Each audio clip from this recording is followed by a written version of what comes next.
Laty and Lack have joined your party. And we have learned Mirage Burst. Deal damage to all enemies and add value of 2 rolls to party's attack for 3 turns. Oh, I like that. That is quite cool. Venture north on the sea and search for the entrance to the island. Okay. Queni's flipside story and Blight's as well. We're gonna take a look at that. Queni. The Onyx Maiden's warm heart never falters under the threat of monsters or encroaching wetlands. As such, she is much beloved by her villagers. In spite of her heartfelt wishes, there is no shortage of those who hate the monsters and the dragon-like Onyx spirit who cut short the maiden's life. Yeah. And Blight. The Onyx Attendant has been proficient with magic ever since he was a child and has known the maiden just as long. He's made a quiet vow to use those powers of his to protect her. He swore to protect his and the maiden's child with his life, even if that means turning to ancient magics long forbidden in the village. Oh, maybe this is why he is then still young in the other story and calls himself Vince. Maybe. Actually, before we leave. Yes. We're going back. If I can. Let me just see if anything looks different. The ship is still up there.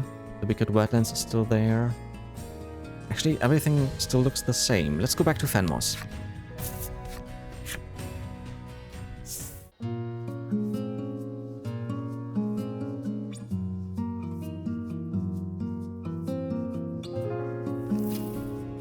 The people are still here.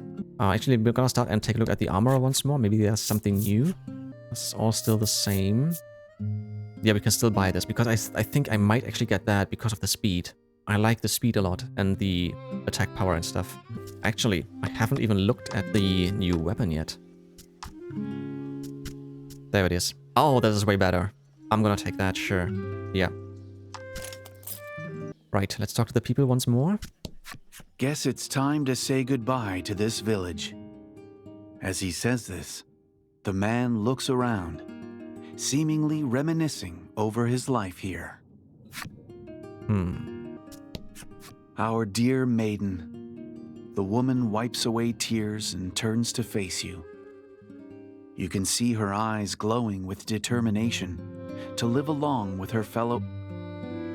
You can see her eyes glowing with determination to live along with her fellow villagers. She goes on to explain that it's become too difficult to raise children here, especially with the threat of monster attacks. Why aren't you reading that? The man is gathering up all his belongings, hoping to be prepared even once the sea takes the island. Oh, and then he becomes the... Wait, if this story... Really? Wait, if this story is really before the other story that we have seen before the Isle of the Dragon Roars, then he will become the carriage driver, right? Yeah, then the order's the order's different, the other way around.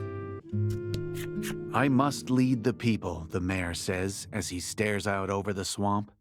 As he explains it, there is a continent far across the sea. He has a plan to move the villagers there. And then it's Thriston. Maybe, I don't know. And he will become the doctor? I don't know. Just guessing here. Mayor of Fenmos's flipside story. Okay. The perpetually pessimistic mayor of Fenmos, whose assessment of the village's prospects wavers between heavy sighs and a muttered, dim indeed. Perhaps it's tinted lenses? He leads his people across the sea in search of a fresh start and escape from the grief of losing their maiden. The light of hope burns bright behind those dark spectacles. Can we take a look at the shrine once more? We can. Let's do that before we talk to Blight. Oh, there's nobody here. Okay. Let's go back.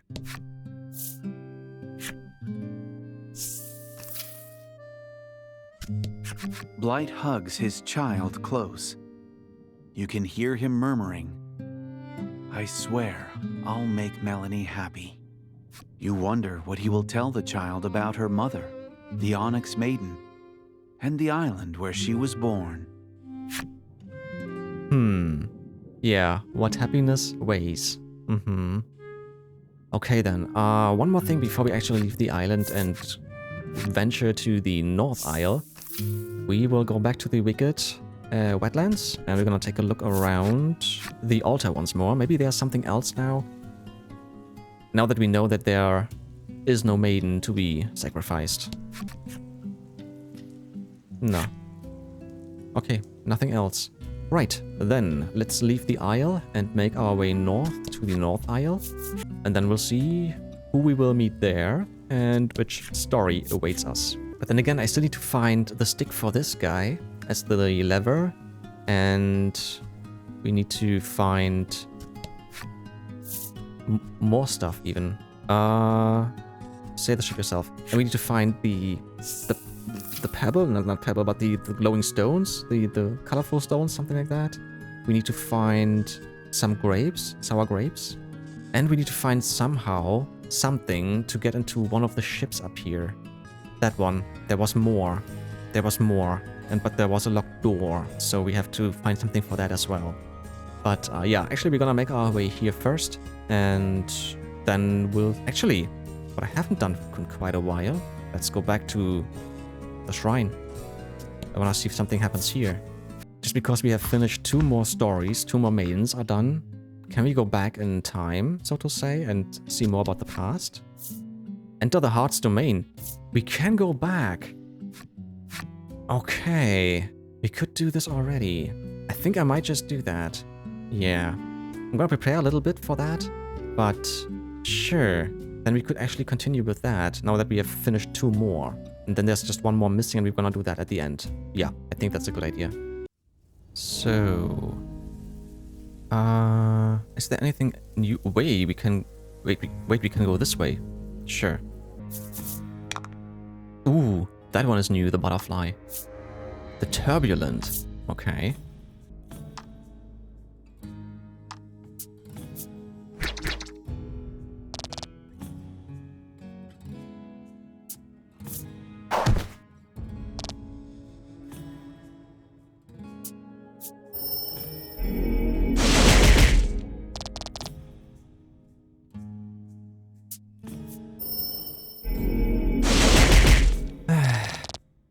Okay.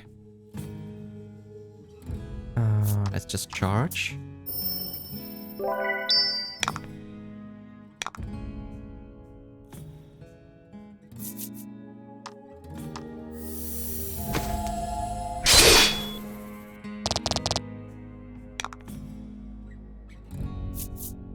Start healing, maybe?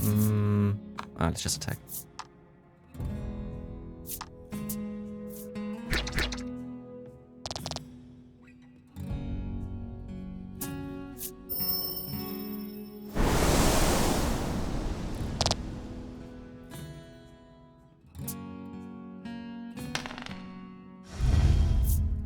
Okay, so no healing by lag. Oh, the eye, that looked cool.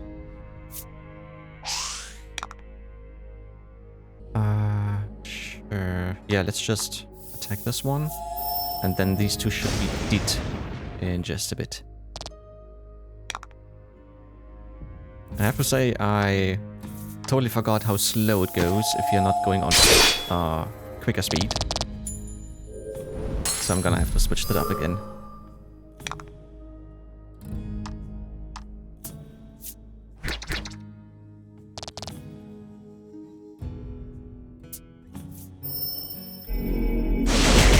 It's fine. We're gonna heal anyways before we kill it.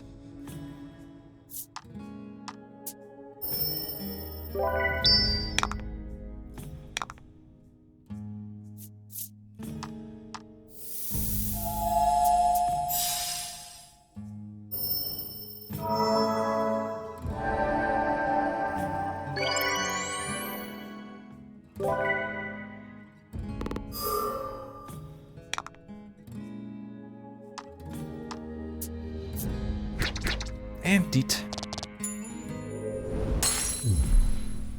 There it is, the Turbulent. I am a sprite. My rainbow-colored wings gleam in the sunlight, and I heal people with my strange and wonderful powers. Alright, so there's nothing here at this part. nowhere else we can go, then we're gonna take a look at these once more. Don't do anything. I was sure we could do something else. Well, I think I'm gonna talk to people once more. No, nothing new. Okay. So maybe we have to come back later? After we finished all of these... After we got all of these relics? I think so, right? I thought there was something else we needed to do. Or that we could do anything just by finishing one, but no. Alright, we will be back another time. Sure. So then let's go back and go back to the real world. Right, we are back and we will make our way right to the North Isle. On the North Isle you will hear the tale of a maiden in white. Weigh anchor? Sure, let's do that. Very well then. Prepare to go ashore. The North Isle is home to a range of majestic snow-capped peaks, the grandeur of which serves as a constant reminder to the residents of just how small they are. The Tale of the Ivory Maiden.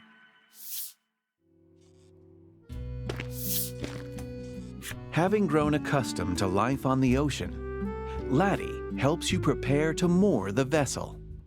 Lack, meanwhile, continues to laze about within the confines of Laty's hood.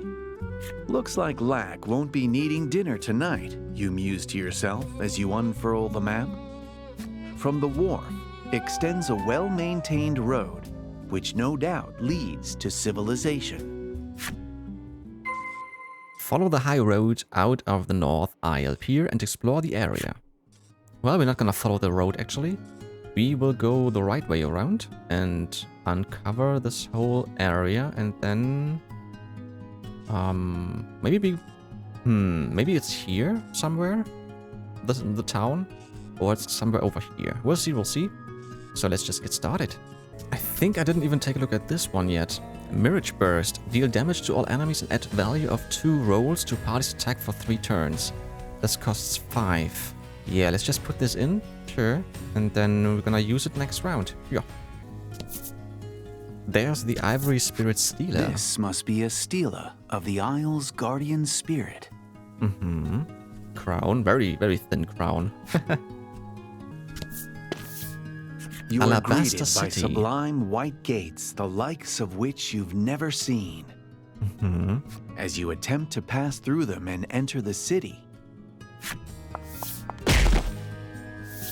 someone garbed entirely in white rushes out, as if running from something, and crashes into you. You cannot see their face for the white mask covering it, but the fact that they have a weapon in hand makes you think they're a city soldier. This is probably the Ivory Maiden in a mask, right? What do you say to them? Are you unharmed? Watch where you're going. Oh, let's go for that. You extend a hand to the soldier, who tumbled to the ground after your collision. "Out of my way," the soldier shouts, their voice muffled by the mask, before charging at you.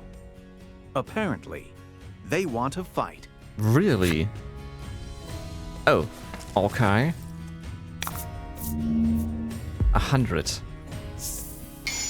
Happenstance, okay. More defense, okay. To be honest, we're not... yeah, let's try that. Sure. Beautiful. Right, we're just gonna charge. Now we have 5. To be honest, I don't want to use Mirage Burst at this point. Sure, let's just do that. 13. And it's healing by 3. Okay, decrease light damage dealt to all allies. Okay. Let's just charge. I think I'm just gonna attack with him and her. Yeah, sure. Not weak against it. Cool.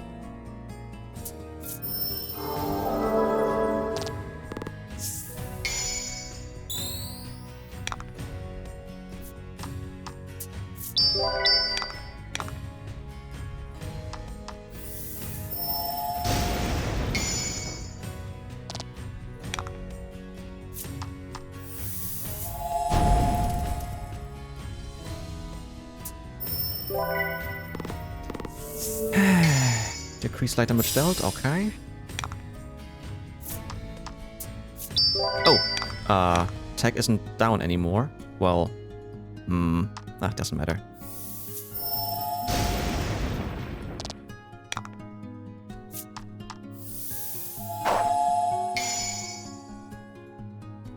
Yeah, nearly did. Oh, beautiful. Finished. Why must they fight? Their mask obscures any hope you had of reading their face.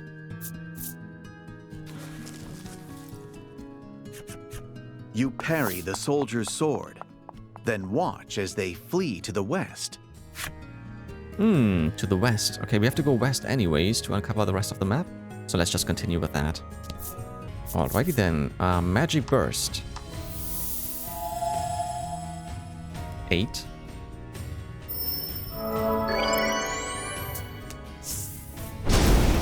Aha. Teamwork Okay. makes the dream work.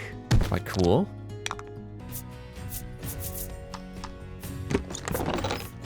Ooh, I got a chunky gold nugget. Sells for 2,000. What a windfall. Nice. Oh, an event. Ahead of you on the path, you spot a woman crouched on the ground. With a twisted ankle. Wait, that's the same like in the first story, in the first town. A woman sits hunched over by the side of the road. Upon catching sight of you, she calls out for your aid. What do you need?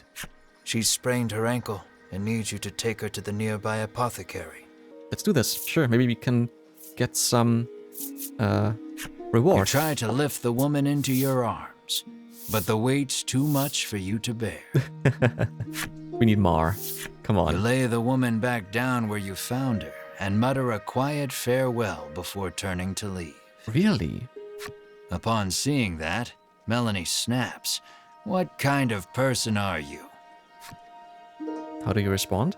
I try to help. Ain't like it's my fault. We've got the dragon to worry about. No, ain't like it's my fault if I can't carry her, right? Ain't like it's my fault she's hurt. No. You whine like a child. No, that's not the best answer. I don't like that. But, no, let's go back. Can we respond differently? I can't. Shit.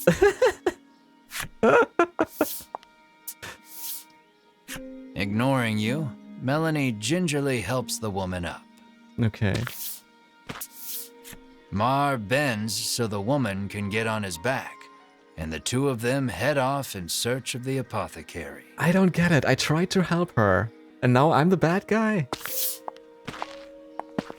You watch them walk away for a moment before following, complaining to yourself about what a waste of time this is. Transport the hobbled woman to the apothecary. Well, it should be down here somewhere, right? Yeah, I thought so. Let's go there right away. Okay, I'll take it. You arrive at the apothecary.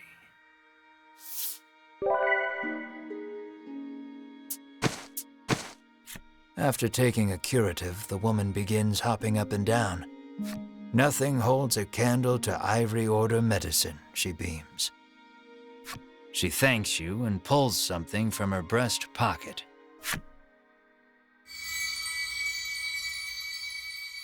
Okay, what is this? She gives you Mysterious Card 1. Ha. You have no idea how to use it, but put it somewhere safe for the meantime. Kind-hearted You've adventurer. helped someone, albeit not quite out of the goodness of your own heart. Come on, I tried to do it myself. The answers at the end were just like both rubbish. So what am I supposed to do? It might be a good idea to do that again, should you come across anyone else in need of assistance. Of course. I always would do that. It looks as though she's twisted her ankle. She looks up at you and asks, "Don't suppose you could spare any salve?" Sure, I've got so many. You draw some salve from your pack and give it to the woman. She gulps it down in one go, and then starts jumping up and down with considerable vigor. Medicine, am I right? It's the one thing we can all count on, she says with a broad smile. I just thought of something. This one. Jumping up and down with considerable vigor. I had the picture of Asterix in my head when he's drinking his special drink. What is it called? Zaubertrank. Yeah, in German it's Zaubertrank. So, what is it in English actually? I don't know. Magic potion. Ah, okay. Yeah, right. That makes sense.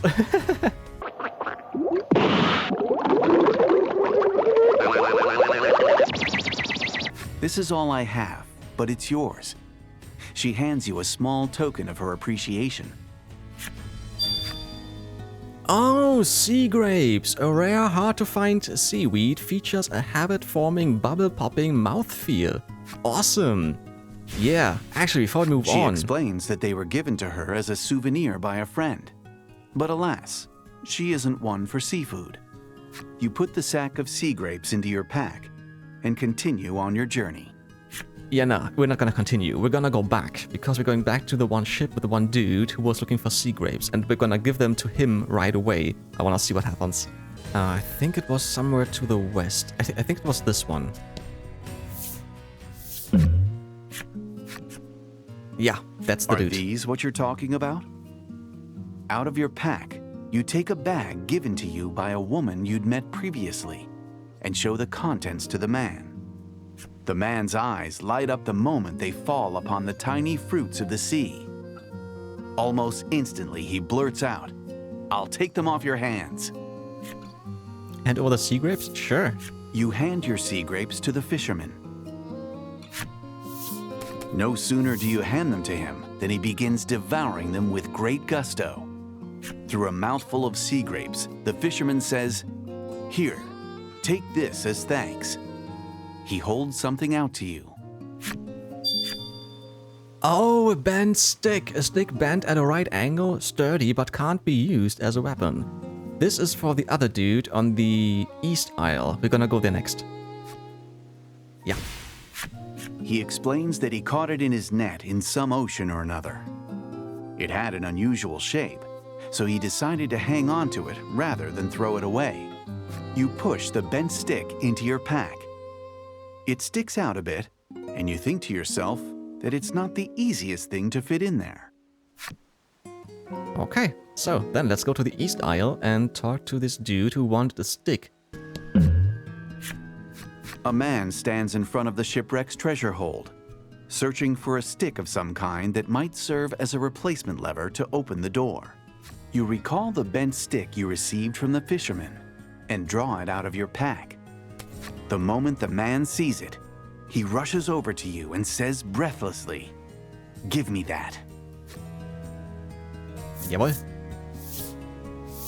Taking it into his hands, the man quickly inserts it into the slot and pulls it like a lever. As he does, Don't tell me we will find these colorful stones, pebbles, whatever, that the other guy needs on the other ship. there is the sound of a click inside the door, as though something has come unlocked. The door to the treasure hold is open. His high spirits evident in his tone, the man speaks with wonderment. "Look, countless treasures of such great historical value." You look over the treasures and can't help but feel it's all just a load of junk. Regardless, you keep your opinions to yourself. The man offers you something as thanks for giving him the bent stick. Shiny stone, yeah, there we go. A spherical stone with a brilliant luster, beautiful but of unknown utility. Sure. The man explains that he procured this spherical stone from another shipwreck. It has little or no historical value, so he's giving it to you. You're pretty sure you don't have any use for some random stone either, but you nonetheless place it into your pack and continue on your journey. Yeah, we'll go back to the other dude on the other ship. Oh, the shipwreck is gone, okay. And give it to him. And for that, let's just leave. And I think it was somewhere to the south of here. A little bit southwest. This way. Somewhere here, right? Oh yeah, that was this, right? Ah, there's the ship.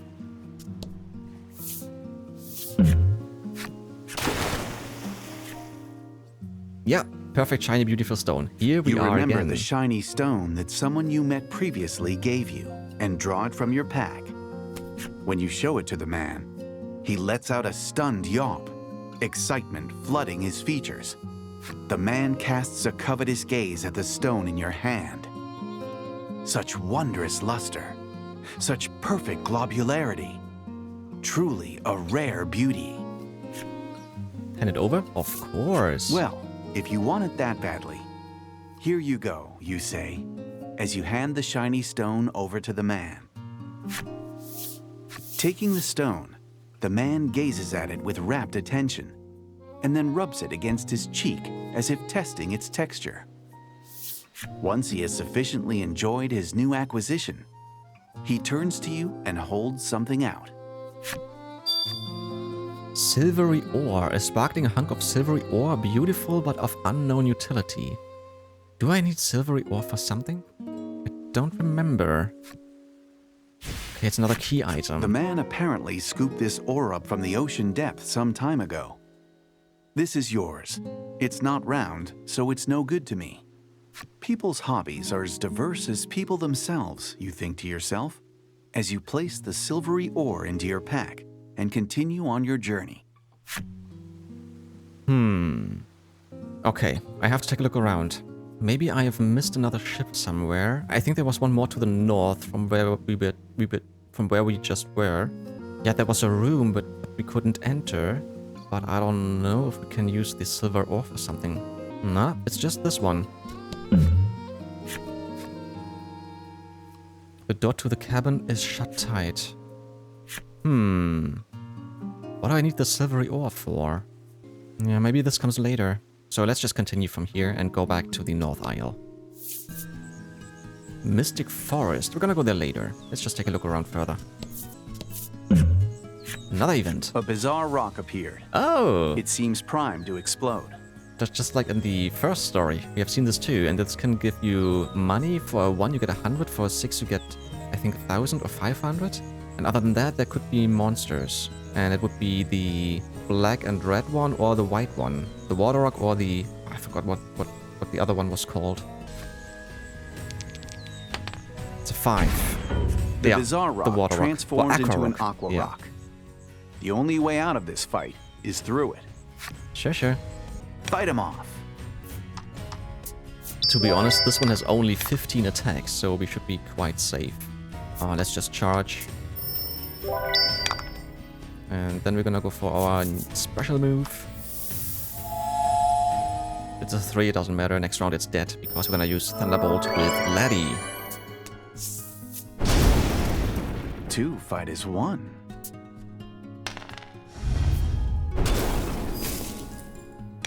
Doesn't matter. Deet. Although, no. Right, it has 50 defense. I forgot. That shouldn't do much, so let's just stab. Should be dead anyways. In the next round. Yeah, let's just poke it. Deet. Nice.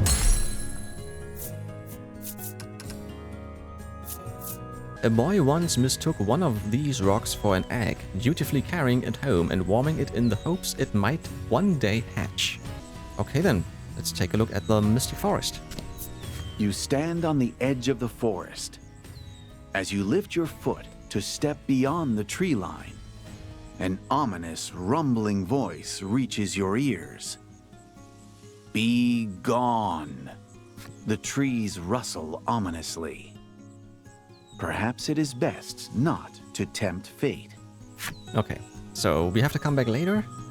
And for now, we are going to Alabaster City.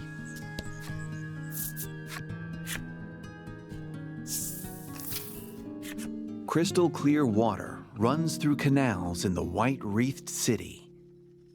This place is far more beautiful than any village you've ever visited. Welcome to Alabaster City, the soldier at the gate greets, though his eyes don't even glance your way. You suppose he's busy monitoring the streets. This should be one of the Ivory Ore, right? From the first story? As you look around, you see soldiers gathered in a ravaged corner of the city. you can't help but wonder what transpired there. Or maybe not the Ivory Order, but one of those Queen's Knights. Yeah. Despite that, the other residents carry on with their daily lives as if nothing is amiss. The contrast strikes you as strange. Alabaster City seems intolerant of impurity. It makes you wonder if its history is as spotless as its appearance. Gather information about the Maiden in Alabaster City. Sure. So, right. We got some water. We have a new armor. We're gonna take a look at that, of course. A bunch of people to talk to. Those are the ones which are... I think one of those is gonna be the Ivory Maiden. There's the Maiden's Shrine. There's a palace. Okay. Right. Then let's get started and talk to people. Welcome to Alabaster City. The soldier bellows in unison with their colleague to the right of the city gates. The same. Soldier in White's flipside story. Yeah, I think the other one will be the other soldier, right? Welcome to looks the same. Alabaster Okay. City. The soldier bellows in unison with their colleague to the left of the city gates. Okay. A woman who works as a gatekeeper. Hers is a steadfast vigil and she remains stock still, all while on duty. Some passers-by even mistake her for a statue. Her true skill is the ability to sleep while standing, and fortuitously, her face is hidden by a mask. None who lay eyes upon her would ever suspect she's actually asleep on the job. Okay. Yeah. Cool. Yeah, it's a woman. Can tell. Interesting. I could not sleep standing up. No. That's just not possible. The soldier sternly surveys the people walking up and down the street, periodically pausing to write something down on a piece of paper. Knight in White's flipside story. He has yet to taste defeat. Several of his opponents flee from him before they ever cross swords. He also has yet to take off his armor. He eats in it. He bathes in it. What? How do you bathe in armor? He has no idea that he owes his seeming invincibility to the rancid odor emanating from his person. Okay, funny. Yeah, sure. The innkeeper beckons you in with a warm smile. You inquire as to the price of a room, only to receive a soft, "Oh, that won't be necessary," in response. Befuddled, you ask why. "I could tell from the moment I laid eyes on you, poor pathetic lot, that it simply wouldn't be right to ask you for money," she says blithely. I have over 20k, so, sure.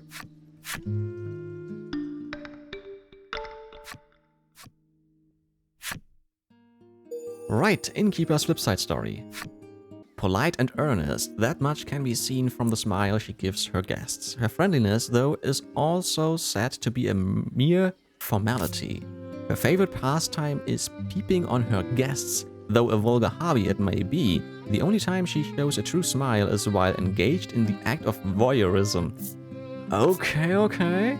Interesting. And I think in the first story you did not see her fully like that. No, just behind the desk. Okay. So we should be able to actually uncover the other ones too. So let's just take a look at the stores and then take a look at the store owners and stuff.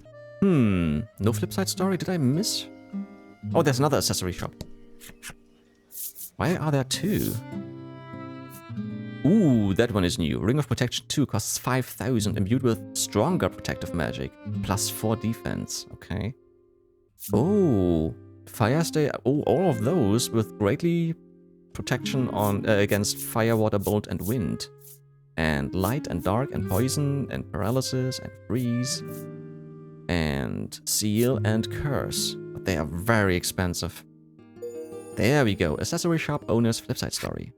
Jewels have it best, valued solely for their beauty, with no regard for their shape before they were cut. Don't you agree? How was I before I was? Oh, honey, please think before you pry, said the owner, flashing a bejeweled fist. Okay. How is this a dude? This does not look like a man. Weird. Still think it's a woman. Game parlor. Sure. Let's take a look at his flipside story.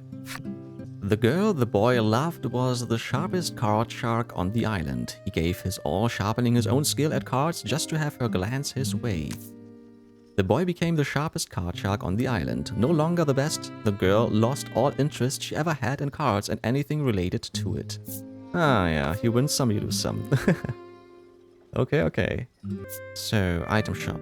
Quality Omnisalve costs 500. I have a few of those already. We know Zap Smoke from the first story, but I think I haven't seen it yet here. Adds 5 to bolt damage target takes for 3 turns. Okay. Other than that, that's all the same. Oh, actually, we could sell some stuff. Oh, I just saw, I have items 19 of 50. I can hold 50 items, not 30, like in the first story. So I'm actually not gonna sell anything else from that, but I'm gonna sell the nuggets. Sure. Cool. Okay. So, item shop owner's flipside story. Long ago, he was an adventurer. No fiend was too fierce to challenge. He opened the shop he runs today with the gear he collected back then. He quit adventuring after he settled down with a family. He's now known the island over for how his wife has him whipped. He has not a hint of adventure left inside or out. Honey. Yeah, he looks very much the same like in the first story. Okay. So, the Armorer. An event. Your group enters a frightfully disordered armorer. Half-finished bits of plate, pauldrons, and other protectives litter the interior of the establishment. The owner and resident blacksmith is mumbling to himself. Someday, I'll forge the strongest suit of armor in the land. Ooh. You ask him about this, and he proclaims that he aims to make a name for himself as a smith by crafting the greatest armor in the land, which will in turn help his business to flourish. Unfortunately, he continues, the ores he needs to produce higher quality armor have proven difficult to procure, leaving him rather frustrated. Oh, that's why we got the ore. This is for him. You recall the Silvery Ore in your pack, which has insistently asserted its heavy presence ever since finding its way inside, and take it out to show the proprietor. The smith lets loose a shout of astonishment. Why, that's a piece of rhinestone. It's vanishingly rare. The ore is evidently as valuable as it is a burden on your back. So what will we get for that? Will we get a new armor? Thinking that you'd like to give the ore to someone who knows its value, you hand it over to the blacksmith. After taking it from you, the artisan retreats into the workshop at the back of the store. Oh, he's building something. Okay, or crafting something. A few hours later. Wait, we were waiting for hours? Really? Ooh. The owner returns from the workshop and places a splendid suit of armor on the counter. Thanks to you, I have created a true masterwork. The Emperor's Glory, the armor of a unifying Emperor. Plus 12 defense, well, minus 3 speed. But then again, the defense is nice. It'd make a heck of a bit of marketing for my shop here if you were to wear this into battle, traveler. Sure. He continues. Lucky you, the magnificent armor is on the house. Awesome. Awesome, that's the first legendary gear we have. You accept it with your thanks. Straw and millionaire. Leave the shop. Okay. And blacksmith flipside story. Let's take a look at his flipside story before we take a look at the armor and equip it. The blacksmith with a tender smile, his gentle demeanor and honest strength forged in his daily work has won the hearts of all around him. In truth, he really can't stand talking to people. He thought he wouldn't have to as a smithy, but without the funds to hire a clerk, he's forced to handle customers personally. Ah yeah. Right. Actually, I don't know who I can give it to. He has 17 defense, she has 16. He has... Okay, we can't give it to Lack anyways. So maybe we can give it to her. We could. That makes her a little bit slower. Just one slower, but way more defense. Should I give it to him, actually? Well, he's the healer anyways. Healer and powerful attacks and stuff. For now. Yeah, let's give it to him for now. That's fine. Yeah, let's do it like that. She's getting the Ring of Protection. Now she has more defense too. Alrighty then, let's keep talking to people. Do your part to keep Alabaster City clean. The soldier holds out a bag, hoping to collect the refuse of passers-by. What a thankless task protecting Alabaster City's image must be. The city is safe, thanks to the maiden and the soldiers, the girl exclaims. She seems to have not a care in all the world. Girl in White's flipside story. This girl is the very picture of a model pupil. Not a day goes by that she does not work to hone her skills with a sword, for she seeks to become a grand knight. I thought she has a wand, but okay. Her tireless training serves one objective: vengeance upon the knight who slew her parents. Until the day their blades cross, at last she will continue to play the part of the model pupil. Wait, this is... wait. This could be... What was her name? The girl from the Ivory Ore trio from the first story. This was Hedwyn and Berwin and... What was her name? I forgot her name, but maybe this is her. Yeah, because she was a model pupil and she lost her parents and stuff, and she got... and she was raised by Hedwyn. Yeah. Oh, that might be really her. Did she have white hair too? Or wasn't it purple? Light purple? I don't know. Can't remember. But maybe, yeah. Maybe that's her. But then again, she was using spells. She was a healer and stuff. Did she have a sword? Don't remember that. I might be mistaken. If I shop here, I'll have to shop next door as well, the woman mutters to herself as she peruses the necklaces on display. Why do you have to shop over there as well? It would only be fair, she says, trying on one of the necklaces. Oh, okay. If anything bad happens, the maiden and the soldiers handle it, the boy says, though clearly bored with the peaceful city. That's a boy? Again, I would have thought it's a girl. Boy in White's flipside story. This lad's adorable, carefree smile drives every adult around to dote upon him. Sweets, toys, pocket money, anything he wants, they provide. The boy spends part of each day practicing his hollow smile in front of the mirror. With but a flash of his pearly whites, the adults will give him anything. It's almost too easy. Okay. Manipulating adults, sure. Let's take a look at the Maiden Shrine. You know what happens to those who enter the shrine unbidden, warns a paper pasted to the gate of the shrine. Alas, you don't know. Yeah. And are left to wonder and despair. Yeah, I don't know, that's true. So let's talk to this one. This area is off limits, the soldier says, stopping you in your tracks. I thought so. And now we're gonna talk to the kids down here.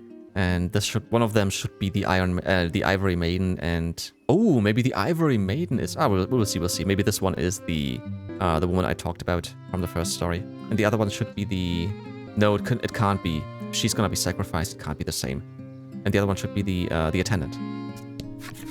Among the townsfolk peacefully going about their day, you see two young women making quite the racket.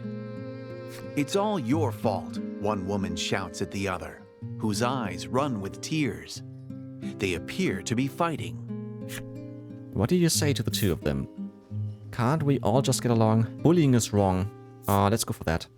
No fighting, Lack exclaims in a rare bout of righteousness.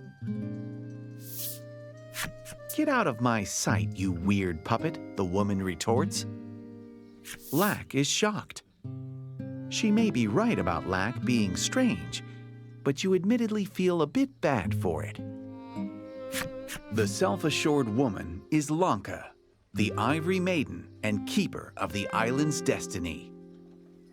The woman being berated is Crym, the Ivory Maiden's attendant. Oh, she has some cards in her hand. Are those for fighting? Like spell cards or something? What do you ask them about their quarrel? Why are you fighting? What's the cause? What's the cause? The women explain that they were entrusted with killing the deserter who ravaged the town. The one who just we fought The one we fought in front of the town and who fled to the west. Lanca claims that the deserter escaped because of her bungling attendant and noogies a fist against either side of Crym's head. Lanca gives your group a long, appraising look before whispering, "You'll do nicely. Consider this a great honor," she continues, then orders you to help her in the search for the deserter. You had wanted to ask her about her maiden's relic, but now it seems you have no choice but to obey her command. Lanca and Crym have joined your party. Like is no longer eligible for battle. Leave Alabaster City in search of the deserter. In just a bit. We're gonna take a look at these two first. So, Lanca. Slice, sure. Sealing Edge. Deal light damage, inflict seal if roll is 4 or greater. This is already pretty cool. Yeah, I have to say. White Sphere, deal 12 light damage. Thunderstorm, deal attack plus 4 bolt damage to all enemies, costs 3. And then we have Soul Reservoir. Restore 20 HP to party, then restore 5 HP per turn to party for 3 turns. Wow, this is really useful. Maybe I should take those to fight the next guy in the arena. And then there is Crym. Contemplation, generate 2 gems. Healing Force, restore 15 HP to all allies, very nice. White Light, deal attack plus 5 light damage. Shock, deal light damage, inflict paralysis if roll is 4 or greater. And then there's Force Edge, deal attack plus 15 light damage, inflict attack down. Yeah, they seem quite powerful. Let's take a look how... what abilities they have. Maiden of Life, restore 3 HP at the end of turn, very good. And Double Proof, decrease wind and bolt damage by 5.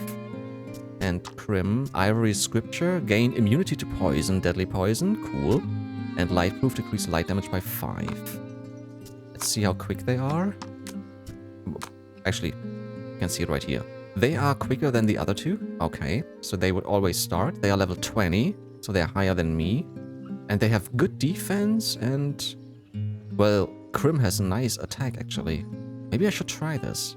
So, she has the Ivory Maiden's Relic, the North Isle Maiden's Relic, plus 6, plus 2, and plus 3, and the Knight's Chainmail, the breastplate of a famous sellsword. Sure, we could just give her more defense. Yeah. And he has, or she has the Protector's Sword. This one, used by a god of great renown, and the Knight's Chainmail as well. I could give you also more defense. But then again, I could just give you... Sure, let's take that. So, these are the two, and then we're missing one more. Maybe this is the Queen or something? We'll see. Lanca, the Ivory Maiden who resides in the Alabaster City. A splendid woman, she keeps the peace in the city, but the people take this for granted and do not appreciate her for it. Huh? Okay, yeah, she's got a sword, I can see that. Right, and is this a wand? It looks like a wand. Yeah, on the leg, sure. And Crym, a woman who works hard to fulfill her maiden's orders, but fails often. She often thinks gloomily upon whether her punishment today will be a punch in the gut or a bone-crushing noogie. Okay. Yeah, some cards and, yeah, some sort of sword. Okay, actually, yeah, let's just take these two and try and defeat the next one in the arena. You wonder if the masked soldier you saw earlier could be the deserter the Ivory Maiden is after. You inform her that the soldier fled to the west. According to the maiden and her attendant, a woodland known as the Mystic Forest lies in that direction. Yeah. Make your way to the Mystic Forest west of Alabaster City. Sure, in just a bit, like I said.